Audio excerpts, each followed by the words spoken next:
Welcome to Pulpit to Pew. I'm Johnny Gwynn. And I'm Beverly Gibson. And this is the show where I talked with my pastor of what I heard in the pew. And I talk about what I was trying to convey. Hello, Beverly. Hi, Johnny. I think we have a very big show today. We do, the big subject. Because most of us have very big egos.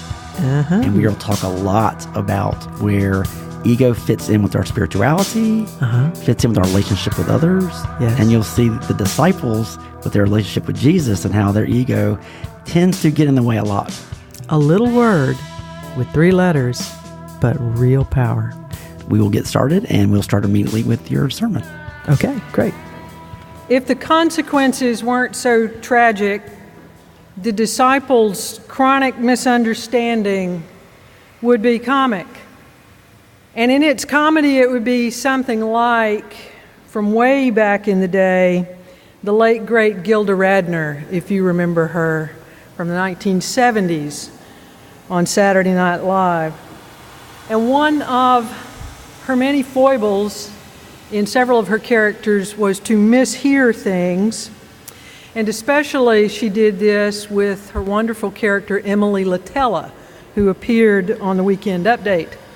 She would be introduced by Chevy Chase, and then she would launch into some fairly energetic diatribe about something like violins on television.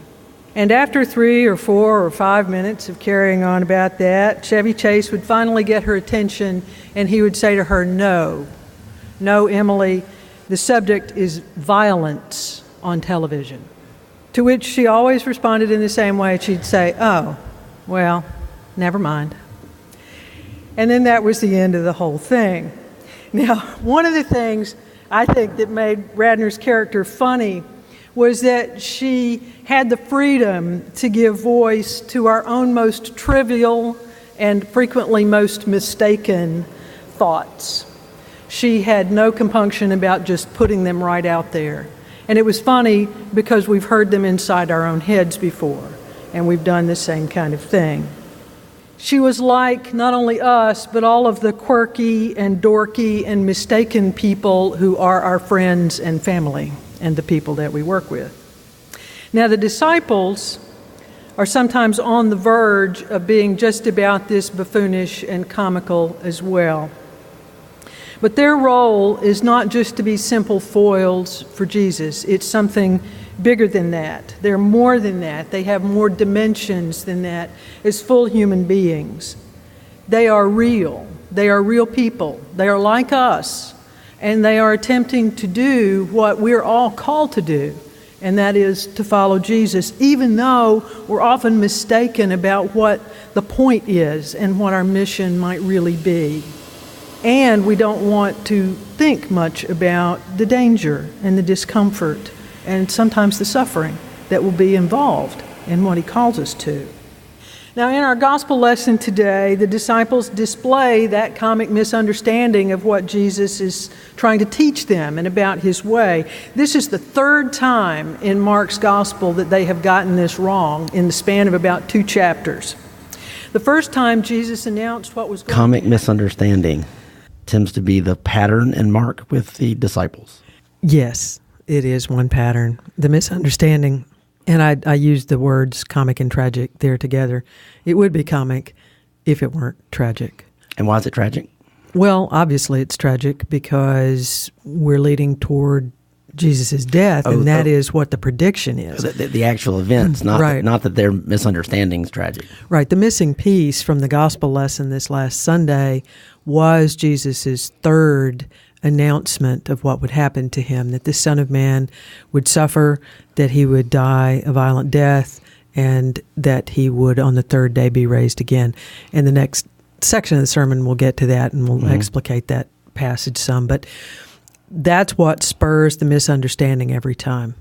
They're like the Keystone Cops, kind of, or the Marx Brothers, or something like that. They're a kind of comic crew, except that it's not really comic in the sense of Right. It's not that slapstick. classic, It's not yeah. slapstick comedy. It's not Abbott and Costello. It's just that average human comedy, right? Which you bring up Gilda Radner's character, Right, which I do. I'm old enough to remember the At least it wasn't the Jane Curtin character, because then you'd have to say the famous catchphrase. That would not be good. And that would not, Chevy Chase's catchphrase for that would not be good for in church, and that's what not to say to people. No. And apparently Jane Curtin she introduced Rosanna when that character was on there. But for Emily Latella, apparently, or at least in the case that I'm narrating, you had Chevy Chase. And that was a kind of comedy, I think, that now lives on. That was just a little different. I'm not saying it hadn't existed before, because I've never done a deep study of comedic style, but it seemed to me to fit in this case because she was so human. It was not broad, it was not slapstick, it was not in your face, it was just real, and yet it was funny because we understood how real it was. And she lives on YouTube, of course, right? Everything lives on YouTube, but that is true. The things we think we hear, and we don't ask the right questions, and it always ends up down some rabbit hole that you've put yourself into a bigger hole to where finally someone calls you out on it, and it's just like, never mind. Forget my last 4 minutes of my life that I just wasted of our time. I got that wrong. Hence humor. Right. But you said that the disciples are not the foil. Like, because I always keep thinking they are. Like, it's like, those are the disciples are us, because they're real. I always said they're real people. They're real people. But I always said, look, they're not these. The Bible's written in the form of story narration, so a character has a purpose. Right. Well, I'll keep saying, man, those disciples sound a lot like me and the people around me. Well, and they are, and that's, of course, at the bottom of all of this is they're our identification. But the reason I think that I won't go ahead and say that they're a foil is that, as I understand it, the purpose of a foil is just to play off of the protagonist. And in this case, we're all trying to follow the protagonist. I mean, we're trying to be more like the protagonist, and all we can do is try, and always we fail. And so in that case, it's not like they're making him look good. They're just making themselves look human, right?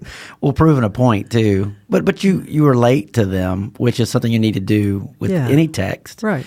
But there is, and we can say this at this point, some really lasting and deep and sit with it kind of truth in this, and that is the things that we think we understand about Jesus' teaching, the unfolding of life will demonstrate to us we don't. We don't really fully understand it. We never will until the great last moment.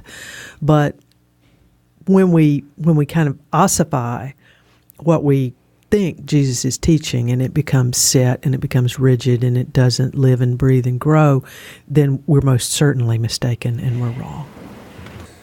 The first time Jesus announced what was going to happen to him, to the Son of Man, that he would suffer and that he would die violently, and then on the third day he would rise again. And the first time, you remember, Peter rebuked him.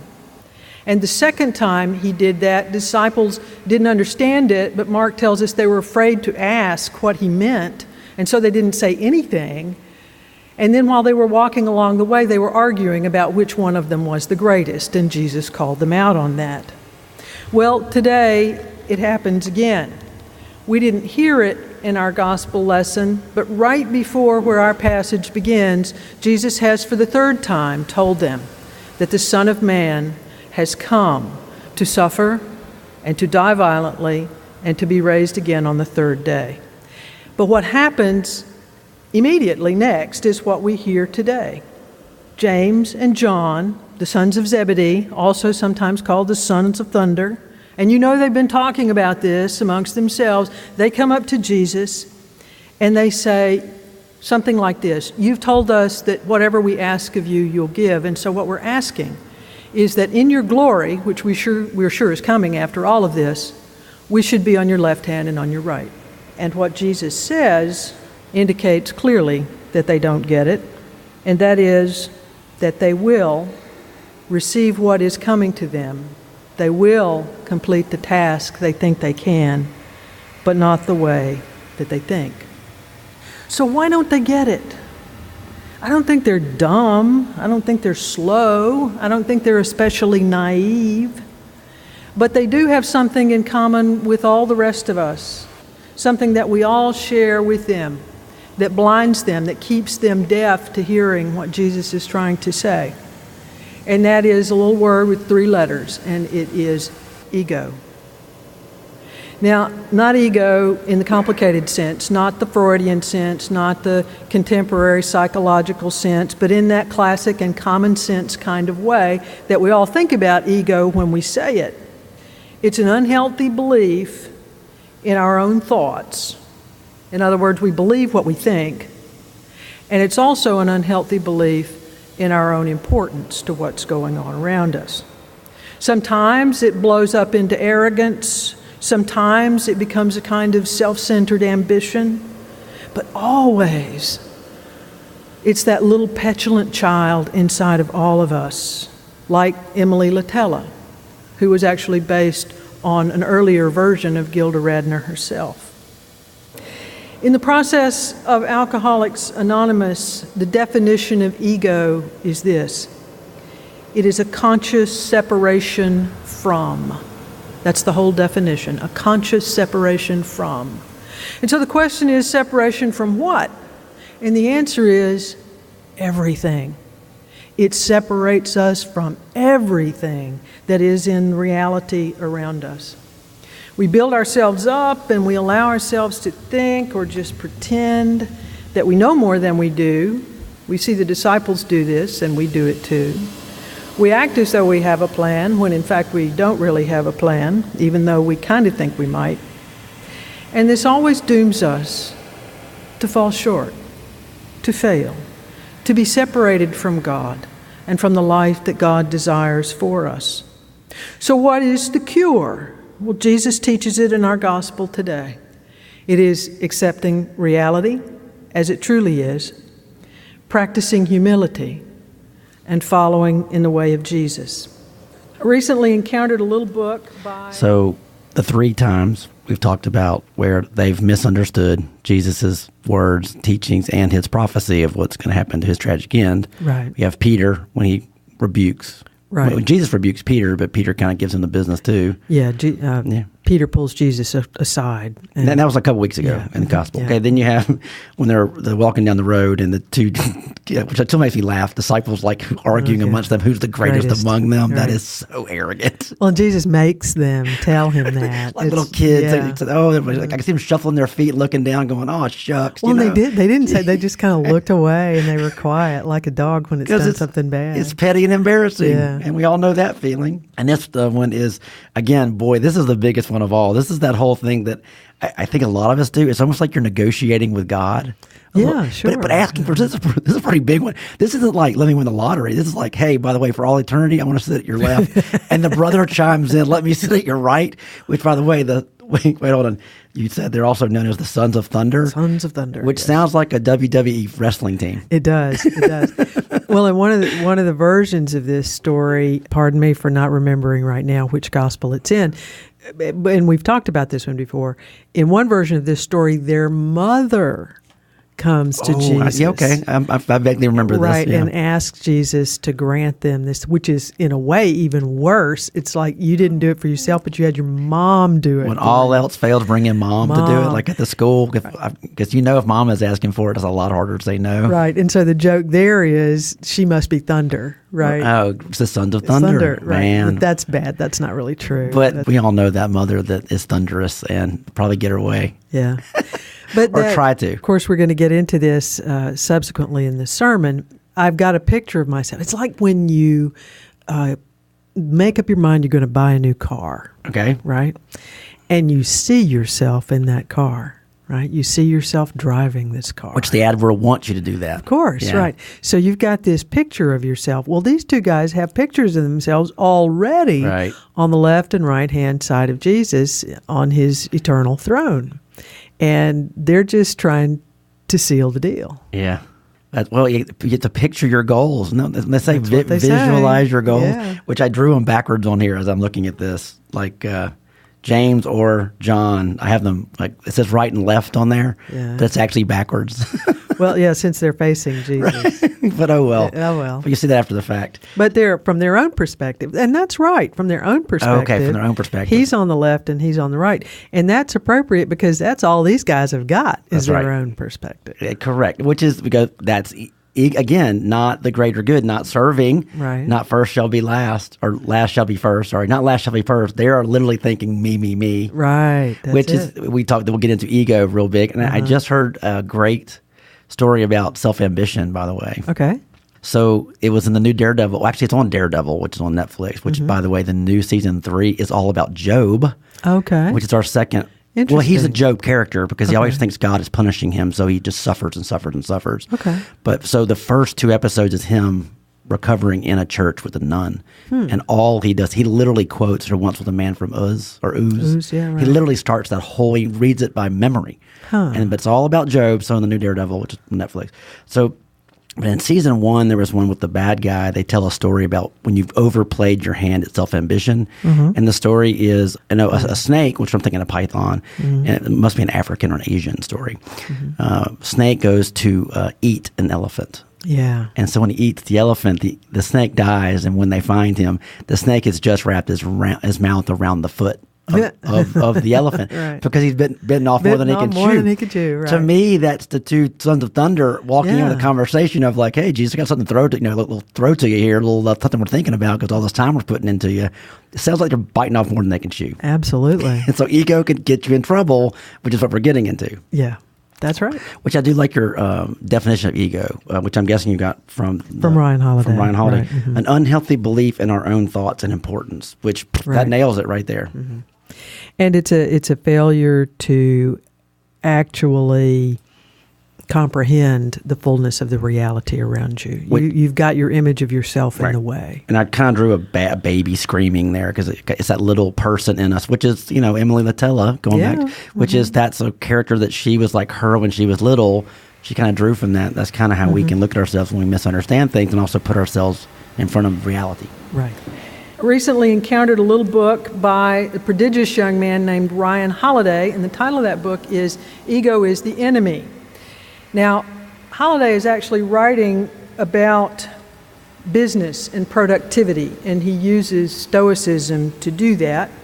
But he has in that little book at least 3 observations that I think pertain directly to our gospel lesson today and to what Jesus is trying to teach us about getting around or somehow defeating ego.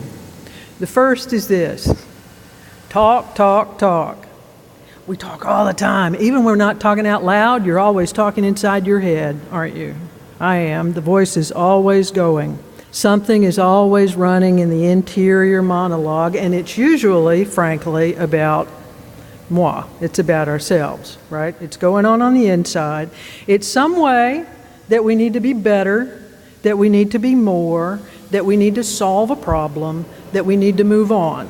And it's a constant little train of that thought. And we see the disciples doing this on the road when they're arguing about who's the greatest. We know that James and John have been doing that as they make their plan to ask Jesus. They're talking and talking and talking to themselves and about themselves. And they do this, and we do this, not because we find ourselves that interesting. In fact, sometimes, at least I wish I could stop thinking about myself because I'm so dull. But because it's our way to fill the void, that emptiness that's there if we're not doing that inside our heads. That silence, that uncontrollable reality that's around us. The great actor Marlon Brando once said, "The void is terrifying to most people." And he saw his particular job as an actor to give embodiment to that void. And he did it with an incredible tool, if you think about his acting, and that was silence. But it's out of that silence, it's out of that void that we know, because we've read it, we've heard it, we've learned it, that is the place that God's creative action happens. That is the silence in which the real work gets done. The talking that we do that goes on in our head is our way to comfort ourselves, to sort of therapize ourselves while the work is not actually getting done. The second Well, it seems we thing, bring up the Stoics a lot. We do. Well, that's part of what happens when we end up on the same email list, isn't it? So Ryan Holiday actually have the Daily Stoic. You talk about the talk in your head, Right. which is that ego, baby, little girl, whatever, little boy screaming all the time. So silence sometimes is not golden. Silence is terrifying. Because that's the void that you talk about because of that absence. And again, we know because of our busy world and because of our phones and chat bots on Facebook. Right. Silence is something it's awkward to us. So we fill it with things, and that head voice, if we don't watch it, can be detrimental. It can. Yeah. And that is something that we see too increasingly in our worship. Worship styles have become busier and busier and faster. Oh, right. Fill it with music, fill it with video, fill it with PowerPoint presentations. Yeah, Right. I can totally see that. Yeah. When in fact, at least in our tradition, if you go back and you read the rubrics or the directions in the prayer book, it will tell you that silence is to be observed here. Right. And it will say silence. Well, it's a respite. Again, that Sabbath, we get a rest from all that, hopefully in the chamber when we get the chance to do that. Right. But the idea there being, the scripture is read, and then it needs a moment to settle. Oh, right. You don't take it in. You got to take it in. You don't roll right into the next thing. You let. That's become clearer to me with some of our music on Sunday now that the choir is so much bigger.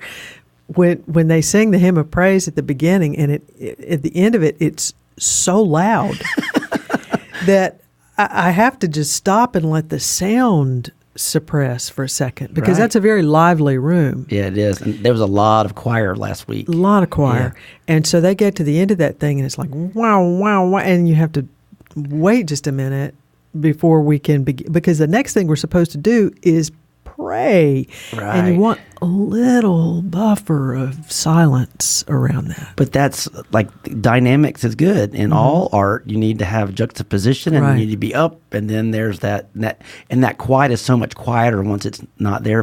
I did notice the volume this week. You brought up Brando, which I know he's a great actor. He wanted to exploit the silence, exploit the void. Like, is that like talking with your eyes? Kind of like, when there's a moment, instead of me, you can say so much by saying nothing. Or leaving that gap. What came to my mind was Brando in the first Godfather. And almost every time he has anything to say in response to all of those yahoos around him, there's a moment when he's not saying anything, but you can see him thinking. Right.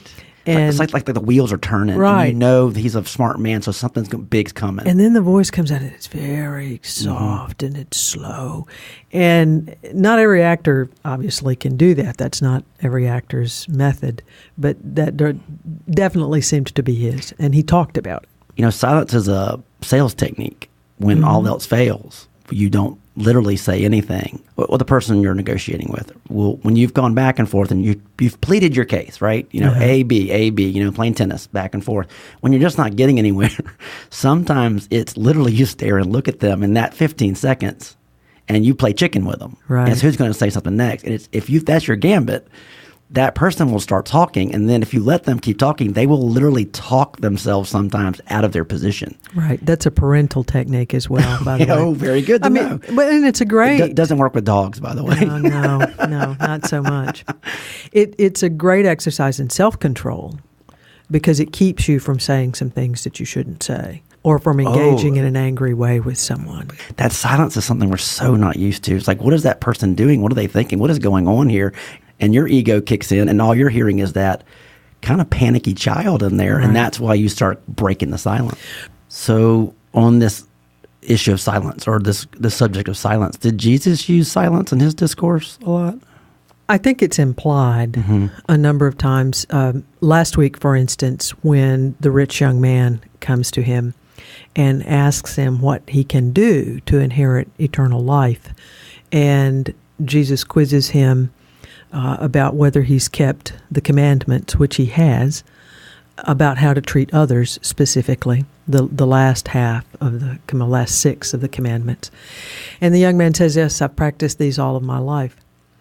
And then there's this moment in Mark right after that when Mark writes, Jesus looked at him and loved him. And then Jesus said, you lack one thing. Mm-hmm. Go and sell everything you have and give it to the poor, and then come and follow me. And the young man is crestfallen, and he goes away grieving because he has many possessions. And he knows he can't do it. Right. Yeah. But for me, that moment, Mm-hmm. that silence, Yeah. and you're told Jesus looked at him and he saw into him, Yeah. and he read the whole of this reality and understood the impediment for this young man and brought it to him. And that, I think, has to be, if we imaginatively enter into Jesus' time on earth, that has to be a major part of who he was and what he did. And I like that, looks into me instead of looks through me. Right. Looking through me means he's ignoring you, but looking into me. And you can say that when, again, we've been in trouble with our parents before, where you see those eyes and go, they don't need to say a word. And that is looking into me going, I know exactly what you did, and we will talk later. I know what's going on here. That silence is powerful. Yeah. Right, and the thing that I don't talk about in the sermon, but that we can just touch on right here, is that silence is such an important part of the contemplative tradition. Right. And most of contemplative teaching, and a lot of people pick this up secularly with meditation, is to be able to cultivate the letting go of those thoughts and letting go of that voice. Right, it's meditative. Yeah, wow. And it really does help you to let go of some of the negative emotions and to let go of the ego. I mean, that's primarily what it is an effort to delve into the heart, right, that true self that is covered up by the false self that is the ego and the chatter. So I just saw another Netflix show that it was like Amazon Prime. I don't sleep very well at night, by the way. And I got finished traveling, by the way. I had a long plane flight from California, I watched a lot of Amazon Prime. There's a show called Endeavor. I've watched all. Inspector Morse. I love Endeavor. Well, he's a Quaker. Yeah. I didn't know that. Yeah. Well, I mean, his parents are. But one of those traditions is they sit in the chamber and just don't say a word. That's the whole deal, by the way. Yes, that's it. That is amazing. Yeah. I was like, that's got to be tough, because you're going to bring all of your muck of the world, especially if you're an inspector, a homicide inspector. You bring all that muck into the chamber. I guess the idea is just to finally work it through that voice where it gets quiet, and then that's when you've found your time to talk to God. Yeah. The other thing I love about Morse is his love of music. Right, and opera. And the way that he uses music as a way of non-consciously working through things. That's another. I would recommend Endeavor, by the way. We need Netflix and Amazon Prime to sponsor this show, because we give lots of. So, Endeavor is a guy that's fighting ego a lot too, because he's very smart, but he becomes this. That ego thing is something that we see. It troubles man from the beginning of time. Yeah. The second thing is this. It's a question: to be or to do. Now, I'm not going to tell a joke about that. But Holiday here uses the story of a man named John Boyd, who was known as 42nd Boyd. He was a fighter pilot in Korea. And he was called 42nd Boyd because that's how long it took him, on average, to defeat an enemy. He was that good at strategizing and executing what he needed to do. After his time in Korea, he was called to service at the Pentagon, and he remained there for the rest of his career. But he never advanced beyond the rank of colonel. There's not a ship named after him. There's not a base named after him. You might never have heard of him.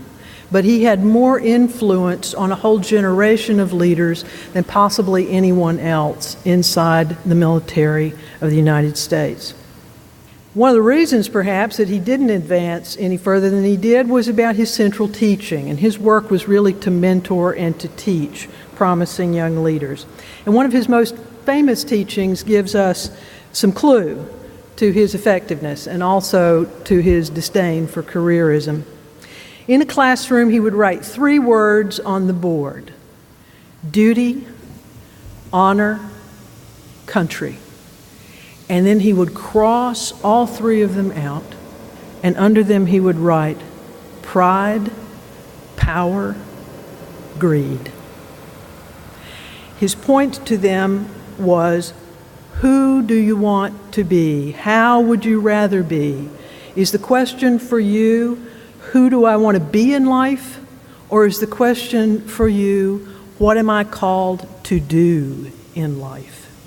What is the accomplishment that's put in front of me? The mechanisms of any institution, Boyd taught them, will lead us all ineluctably toward wanting to be, toward power, pride, and greed.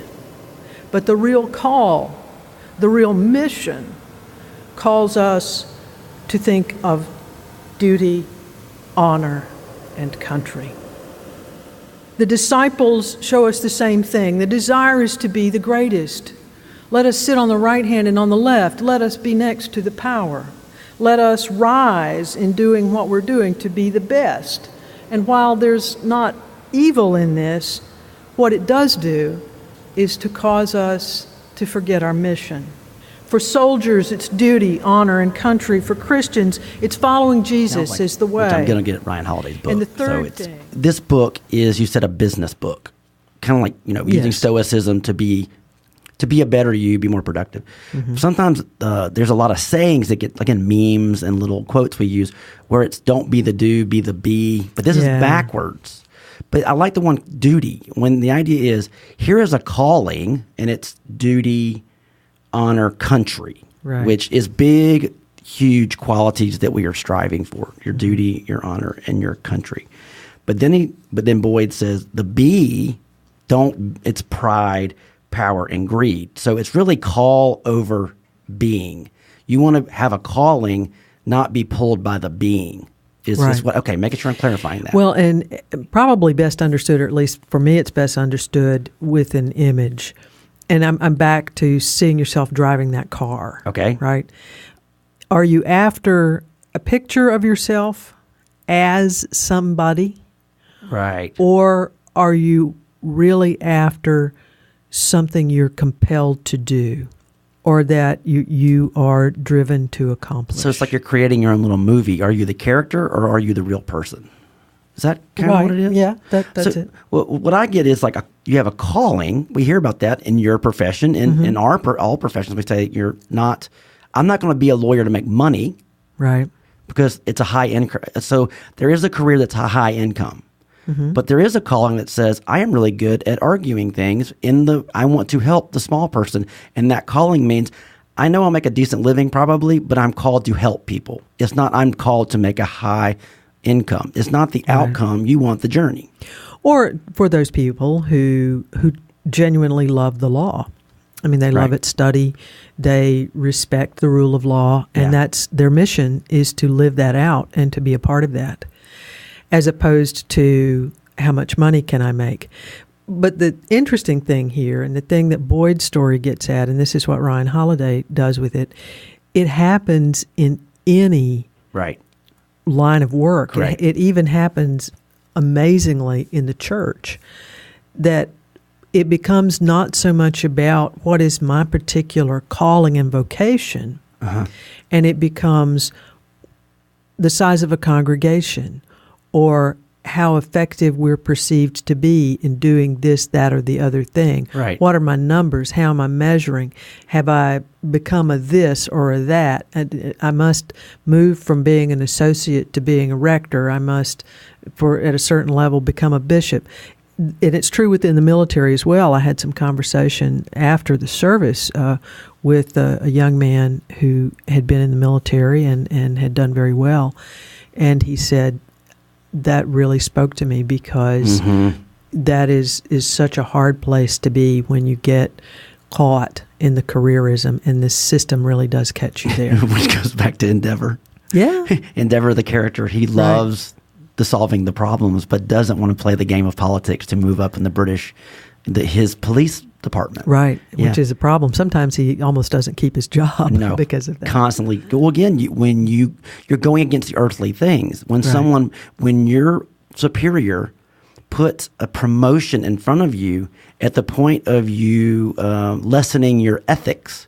That's that crux. That's that you make that decision. Do I do the right thing because I know it's right, or do I white lie it or just skirt around it to promote myself? Right. There becomes, if he gains something but loses the whole world, what's the purpose? Right. Well, if you gain the whole world but lose your own soul, what have you done? And this goes back also to the first point that we had here, but about presence, in the sense of being present. Are we doing things because we're fully engaged and the point is to do these things? Or are we doing things because we have some vision of not a reality that's in front of us, but some imagined reality? It's like we're playing a video game to level up. It's like where we're placing ourselves. And that, of course, is strategy, and that's not in and of itself a bad thing. Yeah. But if we do that to the exclusion of dwelling in reality and accepting it and being a part of it, then we're probably going to fail. And this is, of course, what Ryan Holiday is getting at. And that's what I'm getting to, especially when you talk about a military man, like, was he a Lieutenant Boyd? Colonel. Colonel Boyd. Teaching, again, they probably had him in the war college, literally teaching other leaders, which Ryan Holiday has a book that's teaching you. What I'm seeing is how not to be a ruler, but to be a leader. Right. And something that I read recently was, what's the difference between a leader and a ruler? And a leader is someone who sets a high bar and lives to it. Where a ruler is someone that sets a high bar and oppresses it and doesn't live by it. Oh, okay. And I was like, whoa, that's pretty good. That is and good. Jesus, well, I always talk about the management style of Jesus. He knows they're going to drink from his cup eventually and but take they don't know what his that yoke, means, and they don't know it yet. But he is in the process of creating leaders, not rulers. Right. So teachers, not oppressors. Right. And remember that cup, right, for us, we immediately think of the bread and the wine and the cup that is the chalice. The cup in this sense, if you go back to the Old Testament, is really the cup of God's wrath. Oh, wow. Right. That's a big cup. Pour my wrath out on the earth. And it also foreshadows, in this case, the cup or the sop that he will be given on the cross, which is bitter. Right. Right. So if you think that you're going to drink out of the same loving cup of victory with someone, that's really not what this cup is. Yeah. It's the cup of suffering. You'll drown in it. Right. Yeah. Boyd is the type of leader that I immediately fall towards, because it's someone who is like that monk warrior. Right. That really knows my place is not sitting on the top of that ladder, because that is the quagmire.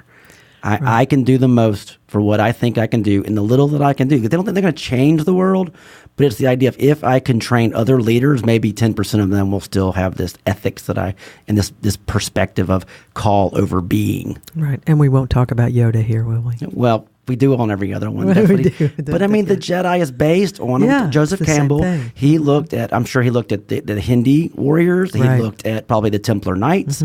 Everyone, again, everything. These religious might have different names, might have different qualities, but the tenets literally fall down some very similar paths we all cross. Right. And the third thing that I would draw from Mr. Holiday is to always be a student, and that's related to the other two. The disciples were afraid to reveal that they did not understand what Jesus said. They didn't ask, and they fell into the trap of assuming that they knew what Jesus meant. And when Jesus asked them today, are you able to drink the cup that I will drink? They don't hesitate when they say, yes, we are able, even though they don't understand what it is he's talking about. They will, of course, as Jesus tells them, drink it, but it doesn't lead exactly to the honor that they have in mind. But they don't attempt to understand. Now, most of us don't really like being students. If you are a student right now, then your primary aim is to stop being one, I assume, right? You can't wait to get done with the being a student part and get on to the being whatever that is you're going to be part. But the reality is, the student part of life never ends, or it shouldn't.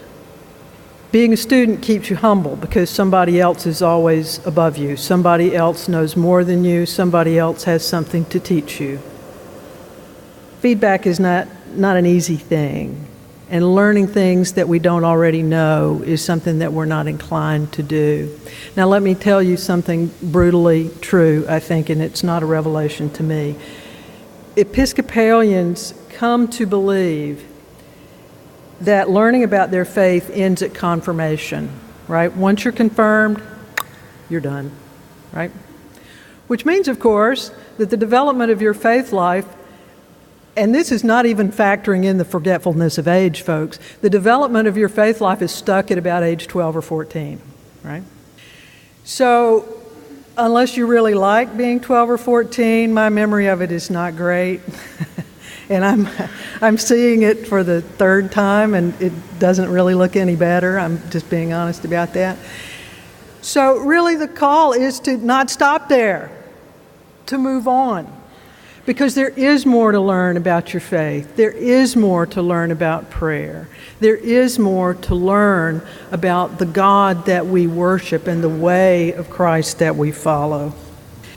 The better truth is that we can keep learning and growing, and that finally and ultimately there is a way. You are so correct about the student world. Mm-hmm. Again, that's a big thing in the influencer business, like the Ryan Holidays, the Gary Vaynerchuks, the Cordon, all these big influencers. They always talk about look at everything from the eye of the student, never the guru. Right. Because it's just, again, it keeps you hungry, keeps you moving forward. It settles the ego.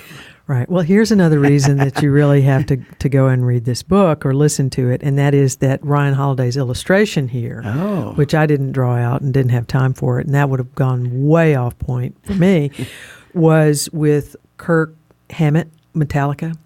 Oh, yes. When he was brought in to replace their Mustaine. Yeah. And instead of thinking, I'm so hot, I'm so good, they brought me on because I'm better than this other guy, he took the position of wanting to become a deeper student of what he did and to perfect his craft. And so he took himself to Joe Satriani. Whoa, he's a great player. And that story, the relationship between the two of them and how that teacher and follower dynamic worked to really improve both of them vastly, is a fascinating story. You should read the other story of the guy that was kicked out of Metallica. Okay. And there's a book, I'll have to put it in the show notes. I cannot bring it off the top of my head. But it talks about his failure, even though he went to form Megadeath, which was massive. I think he sold like 20 million copies of his records. Because he wasn't in Metallica anymore, he saw himself as a failure. Wow. But he was massive. But he again, it wasn't that I'll show those guys. And how that affected him, too.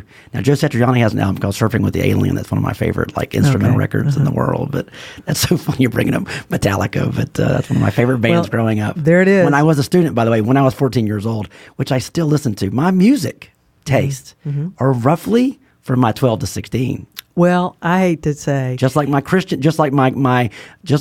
knowledge of probably my spirituality, you said is stuck between 12 and 14. So is my music. Well, a lot of us do that. Yeah, and it's comfortable. It is comfortable, and I can recall in all sorts of genres the things that I listened to when I was that age. And now, of course, that everything is available on Spotify. Too much. And it fascinates me that when we're in the car, when my 14-year-old and I are in the car, and she pulls up a list to play on the car stereo, quite often it's from that period in my life. Wow. The student thing, though, I will tell you, I did when I was out of school and starting my life in my 20s, which I would never go back to, like I would never go back to my teens either. Right. I'm not kidding. I missed learning, but I did not miss the school and the rules. But I did miss the learning part. Yeah. Well, school is designed to make you want to leave it. And also, but it's also laying the foundation for you to be quiet when you need to, sit there, take it in. It's all the preparatory things that also is not exactly in a book, but how you learn has to be set at that time too. And a lot of it's discipline. Right. And it's all about progress toward the degree. Right. And that's the leveling up thing that we talk about. Are you called to, but you're made to do this because you're taking classes that you don't love, but you got to take them anyway, and that's just you just have to suffer through it to get through the part that you want to. Well, the place where that became clearest for me how this maps out for a lifetime was very near the end of my PhD studies. Mm-hmm. And the temptation there, you're working on a dissertation, you're getting ready for your exams that cover all of these different areas and all this information. And the temptation is, it's like a cartoon from hell kind of thing. There's just one more book I've got to read, or I've got to go read this thing, and I had a professor tell me at one point in that moment when other professors were just piling more things on Mm-hmm. to be read, he said, "That's the rest of your life." Right. You're just Right. you're That's just the rest of your life. You're just getting started. You're just leaving the port on your voyage around the Right. around the world. But now you know the things that you do need to get to, what you Right. do need to read, what you do need to learn. Right now we're getting that set for you, but don't think that you've got to read it all right now. So it's like you're formulating the question. Like, even though you answered it in your thesis, which whatever, is that right? Did you have a thesis PhD program? Oh gosh, yeah. But it's almost like you do your best at that point to answer your question you have posed. But really, if it's a really good question, you're always working on it, right? Which is, we go into, this is what I think spirituality is. There, we don't reach this moment of, we don't have do we have a nirvana? Is there a nirvana for us? Well, there is eternal life, right? There is the fullness of life that is the sort of the blossoming of everything. I gotcha. Yeah, happiness, and then or some type of peace for where you are. Well, unity with God. Okay. And that's true across traditions as well. But, and I sometimes joke about this when we're talking about Sunday school or formation, which is what I'm talking around in the sermon. There's no exam at the end of that. I mean, there's not a test. There's not a bar. You don't have to make a C in order to progress. But at the same time, there kind of is, and it's your whole life. It's the way you live your life. It sounds like a pass-fail class. Yeah, right. You're either in or you're out. And then we'll go back to the student world. You know, you brought up Joe Satriani and Kirk Hammett. We'll go back to Luke and Yoda. Yeah. Because Yoda was the mentor, and then you had the student, which is Luke. Luke taught Yoda a lot, too. It's a give and take when it works properly. Right. And the interesting thing in that story, of course, is that Luke goes to the place where Yoda is as a kind of hermit, and pulls him out of that place and back out into the world. Into the world, right. Where his teaching really is able to flourish in a way that it couldn't while he was just sitting in his little hut waiting for the chosen one to come to him, or not. And not helping anybody. That doesn't help anyone. So, and that's just, again, Joseph Campbell there's always the idea of the young journey, the young man the young hero has to find the mentor, and then the mentor is usually something that is this flawed and broken thing that finds new life. And there's a moment in that sequence, you'll remember, that pertains to what we're talking about here too, kind of back to our first point maybe. When Luke is trying to accomplish something and he's not quite getting it, and Yoda says to him, "Always your mind is somewhere else, never on where you are." And that coming to grips with reality, with the deep reality for him that he can't see, that he can't fully understand, living totally in that present context and understanding its depth and how it expands is the lesson at that moment. And it can't be learned if your mind is controlled by those images of something that you want to be. Well, that goes back to your car analogy. Is it something that you see yourself in and have to have it that way, or is it something that you truly need? Right, and that's a distraction. Right. And actually in that Ryan Holiday, because I went to Blinkist.com. You know what Blinkist.com is? I've heard of it. Again, it's another person we should get sponsored for the show. And that finally and ultimately there is a way to defeat the enemy that is the ego. And that one single way, following those other three, is to serve someone. And that is what Jesus teaches the disciples in today's gospel. It is not with you, he says, it is as it is with the world. Whoever wishes to be great among you must be your servant, and whoever wishes to be first among you must be the slave of all. For the Son of Man came not to be served, but to serve, and to give his life a ransom for many. In the classical world, there was a job that was called being the anti-ambulo, and that was the person who walked in front. That you worked for a master, and if you were this person, you walked in front of that person wherever he went, and you smoothed the way for him. You opened the doors, you made the arrangements, you set up his internet and his cable, you got it all ready for him. And when he arrived, he was ready to begin to do the things that he was coming to do. This is, in fact, who we are in our relationship with Christ. We are the anti-ambulo. We are the one that is sent to be the slave, to be the servant, to prepare the way, to open it, to smooth it, to make Christ available to those people whom he comes to meet. We are, if you want another image, handing a canvas to everyone we meet and saying to that person, here is something for you to paint your life on, to paint the picture that God has made for your life to be, so that your life really is serving others, not in necessarily a debased way, but in lifting them up and making them more ready to accept Christ as he comes to them. Now, this is stewardship season in the church, and you know when I say that, I'm about to be through. And you may not think that was a stewardship sermon, but it was. What God wants is you. What he wants is for your ego to be defeated and for you to be available to him. To give him the daily practice of being in his presence. To give him your work as the one who goes before.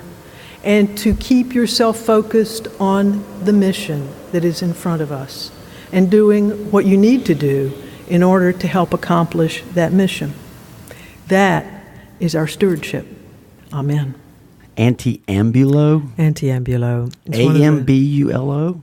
Mm-hmm. Like walk, like, I got you. Like ambulatory. And the anti, like antebellum, is A-N-T-E, which means before. Not like not against. Pasta. I've been eating a lot of Italian food lately. That's good. Yeah. You were in Little Italy. I was in Little Italy, San Diego, which is Asante pasta. I was so jealous. All right. Well, let's bring ourselves back from the brink there. Yep. But, so this is like before, right? So walk before. Smooth the path for the master. Right. Mm-hmm. Walk in front, open the doors, and you said set up the cable and the internet. Which, going back to the Kirk Hammett guitar thing, there is something in the world of music which is very important, especially the guitar player, the drummer, and the bass player, which is called the tech. Okay. And the guitar tech, the drum tech, and the bass tech actually come in and set up all that crazy stuff hours before the star does. Mm-hmm. And it's not that they're not great musicians; it's just they're not in the band or the star, right? It's not, they could even be a better guitar player than that person, but that person is so pivotal to making that person sound exactly like they're supposed to sound, and that person is that person that I think of, the guitar tech, now the guitarist. That's really interesting. Yeah. And Holiday does use this term, and he talks in his illustration primarily about a classical example, but it's really cool to bring that into the present day. His point, of course, is, going back to ego, most of us want to be the guy. Right, not the tech. Right, I want to be the guitar player, not the guitar tech. Right. And the point is, you actually become who it is you need to be in the process of doing the things that the anti-ambulo does. One of the crazy stories is, this is Leonard Skinner, this is tons of bands. The guitar tech ends up getting the job when the guitarist gets unbearable as a human being. There you go. I cannot tell you, because they know all the songs. Right. They know the setups. They know, and they become the guy who hires somebody to be the guitar tech. It's almost like I think in theater they have the apprentice, right? Oh, the understudy. The understudy. That is exactly what that means. And a lot of people use that as I'm not ready for the main. Of course, you want to be the main person, but you end up being the understudy, and if you do it properly, it's going to help you in the long run. And that's related once again to the student mentality. Yes. It goes back also to the humility part of this, and it's about what you do rather than your image of who you're going to be, and that willingness to be totally present to the job. Kenny Aronoff is one of my favorite drummers. He's famous for working with John Mellencamp. Okay. He actually did the only drum solo ever in a rock and roll ballad with Jack and Diane, which is it's this cool little part that nobody in the world would have done. But he was a young kid when he went to L.A. to record with Mellencamp, and the record label said, this kid you have on drums is not good enough. We're going to use our studio musicians. And Aronoff was supposed to be sent home. Like, Mellencamp was going to send him home. And instead of, and he talks about this in this movie called A Hired Gun. It's on Amazon Prime as well, by the way. It's called Studio Musicians. He literally says to Mellencamp, you don't have to fire me. I know I've got a lot to learn. I will watch that studio master, and I will learn everything to be a better drummer for you. Wow. And now he won't tell you he literally, they say he does. He said he is the most humble of all of those masters, but he is a student all the time. But he earned that by saying, I'm going to watch somebody else and not take his ball and go home. Right. He would have taken his drumsticks and gone home. But he said, no, I'm going to sit here. You don't have to pay me. You don't have to do anything. Just don't fire me. And I will sit in the studio every day and watch that person do that. Wow. That is an amazing lesson. Well, one of the interesting things, too, in the Satriani story about, and now remind me of the guy's name, Kurt Hammett, is that what he learned primarily was how to do less. Rather than that's also B.B. King. Right. It's not what I play, it's what I leave out. Right. Rather than piling on more stuff and, riffing more, or doing more of this or doing more of that, it's about honing it down to what is really important and focusing on the quality of that, finding the excellence in that. And that is such a temptation. It's a temptation for writers. Obviously, it's a temptation for musicians, especially if they're gifted. You see it just becomes more and more and more. And then you reach the point where we've come to the max of more, and we need to size it back down to where it needs to be best. That goes back to silence is where God's work is done. That's exactly right. And quit talking in your head so darn much. And talking about talking long, by the way, this is going to be our longest show. But there's not a part where I don't know where I can cut right now because this lesson right here spoke to me a lot. Well, there's a tremendous amount in here. I think we all fight with ego a lot. And it does. Ego gets in the way of so many things. It gets in the way of, I can tell you relationships it's gotten in the way of. I can tell you jobs it's gotten in the way of. I can tell you there's so many things. And then this worldly realm that we put ourselves into and put so much importance on that worldly realm of these things of pride, power, greed, gets in the way of those bigger ethical characteristics we all think we're following, in that duty, and that we forget our mission a lot and we do the tasks. Right. Silence is where we can maybe cut through all that garbage and get to the core, to the why. Right. Not the do, but the why. What is the mission? And that really is the thing to pick up here at the end. And I did the slide in of stewardship there at the very end. That's good content marketing. Because if I said that at the beginning, I would have had no audience. Because you said, and I've kept you engaged with all of these, interesting tales of people teaching you how to be great warriors and to be better leaders. But we're all doing these things at every level, from the top of the church to the hospitality staff to the person who's sitting in the pew. Right. We all have to figure out what our own mission is, and is that going to our greater good? Is it all about the mission, the central mission? Because everything we do is about that. Yeah. And that is in the book that I think we've talked about here, Canoeing the Mountains. Right. One of the chapters in that book is the mission trumps everything. Right. So the question is always, is this really forwarding the mission? I think the second level of that is, am I serving others? Is this mission serving others, or is it serving me? Right. That's the crux. That's, to me, where the crossroads comes in. Because sometimes it can be both.